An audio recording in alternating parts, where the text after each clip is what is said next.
আসসালামু আলাইকুম। সবার রমাদানের মুবারক।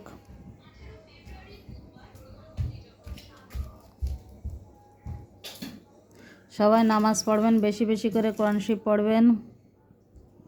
নামাজ কোরআন শরীফ পড়ার বিকল্প কিছু নেই।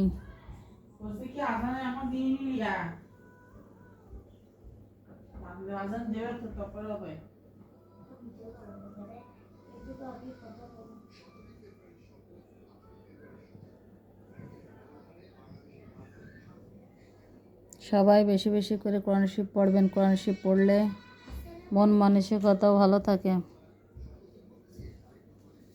আল্লাহর পথে ফিরে আসা সবারই উচিত।